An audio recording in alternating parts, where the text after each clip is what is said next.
সুপ্রভাত বন্ধুরা, কেমন আছো সবাই? আশা করছি সবাই ভালো আছো। আর আমি আজকে কিন্তু খুব একটা ভালো নেই, কারণ কালকে রাত্রে আমাদের এখানে কারেন্ট ছিল না।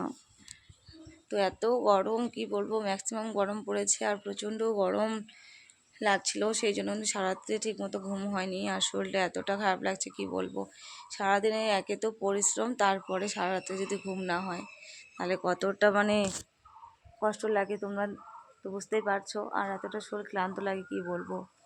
আর আমি দেখো আজকে উঠতে অনেকটা লেট হয়েছে, যেহেতু আমার রাত্রে ঠিকঠাক করে ঘুম হয়নি, সেই জন্য একটু বেলা হয়ে গেছে উঠতে। তো আজকে আমার প্রচণ্ড পরিমাণে কাজ পড়ে আছে, কারণ আজকে জেঠু জেঠিমা আসবে সন্ধ্যাবেলা। তো সেই জন্য কিন্তু কাজটা আমার একটু বেশিই হবে, কারণ আমি প্রত্যেকদিন তো বাড়িঘর জানোই পরিষ্কার পরিচ্ছন্ন করি। তারপরেও তোমার কী বলো তো, ওরা যখন আসে তখন বলে যে বাড়িঘর নোংরা করে রাখে, অগোছালো করে রাখে, পরিষ্কার পরিচ্ছন্ন করে না, এই সমস্ত কথাবার্তা বলে। তো কালকেও আমি ঘরবাড়ি মুছেছি, আর পরশুদিন আমি ঝুল টুল ঝেড়েছি। তো আমি রেগুলারই প্রায় ঘরবাড়ি মুছি। তো মুছলে কী হবে বলো, যেহেতু আসবে আজকেও করতে হবে, মুছতে হবে, কারণ আজকেও আমি ঘরবাড়ি মুছবো। আর প্লাস তোমার ঝুল ঝেড়েছি, ওই যে গ্রিলগুলো দেখো, গ্রিলগুলো কয়েকদিন আগে আমি মুছেছি। তো আজকে একটু গ্রিলগুলো মুছবো ভাবছি। তো আজকেও ধরো সারাদিনের ধাক্কা আর এত শরীরের পরিশ্রম পেশার পরে কি বলবো। তো কাজে যাব, এখন কাজকর্মগুলো করে কাজে যাব, তারপরে এসে এই টুকটুক করে সারাদিন করবো। ওরা আসবে এই সন্ধ্যার দিকে আসবে। আর সকালে দেখো ঘুমিতে উঠে দেখি ওয়েদারটা একটু বেশ সুন্দর আজকে, বাইরেটা হাওয়া হাওয়া দিচ্ছে। আর আমাদের ঘরের ভেতরটা কি বলবো, যেহেতু জানলা দরজাগুলো সব লাগিয়ে রাখি, সেই জন্য এতটা গরম হয়, প্রচণ্ড পরিমাণে গরম হয়ে যায়। আর দেখো আমাদের গাছে কত সুন্দর সাদা ফুল ফুটে আছে, কি সুন্দর লাগছে না দেখতে।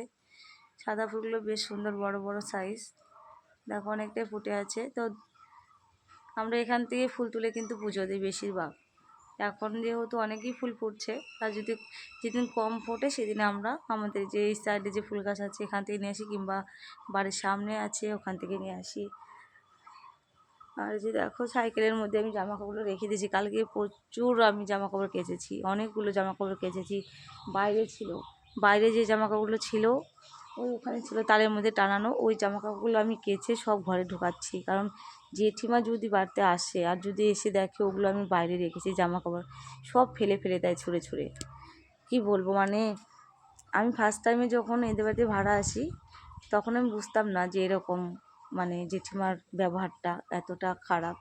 তো আমি বাইরে রেখেছিলাম, যেহেতু যেগুলো পরার জামাকাপড়, ব্যবহার করার জামাকাপড়, সেগুলো তো বাইরেই রাখবো। আর আমাদের তো সেরকম কিছু নেই রাখার মতো, তো বাইরেই রাখি।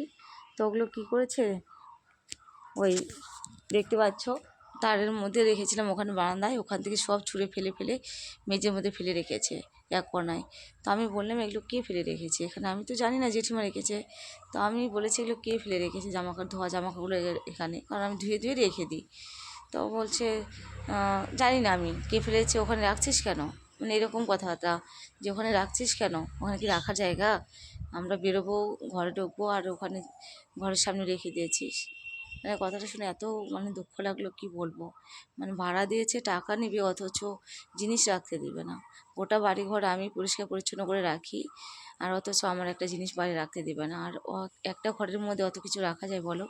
এই যে দেখতে পাচ্ছ সাইকেলটা রেখেছি, এই যে জামা কাপড়গুলো যদি বৃষ্টি আসে, ঝড় বৃষ্টি আসে, আমি যেহেতু ভেতরে একটু রাখি ওই তারের মধ্যে, যে সকালে বাইরে মেলে দেবো, কিন্তু এই ভেজা জামা কাপড়গুলো রাখতে দেয় না, এগুলো রাখতে দেয় না। সেই জন্য আমি যে বাইরে আমার সাইকেলের মধ্যে আমি রেখে দিই। আর এই যে এটা দেখো কালকে আমি ধুয়ে দিয়েছি, এটার কাগজটা আমি কালকে ধুয়ে দিয়েছি, কারণ এটা বাইরে ছিল। এটা যদি দেখে এসে বাইরে আছে তাহলে নিজের ঘরে ঢুকে নিবে, নিয়ে নিবে, ওটা আমাকে বের করে দিবে না। আর একটা জিনিস যদি থাকে বাইরে, যদি আমি না থাকি, তাহলে ওটা আউট, ঘরে ঢুকে দিবে না ওটা, এরকম কি বলবো। তো রাখছি বন্ধুরা, সবাই ভালো থেকো, সুস্থ থাকো। তো আমি এখন কাজকর্ম করি ঝটপট করে তারপর কাজে বেরোবো।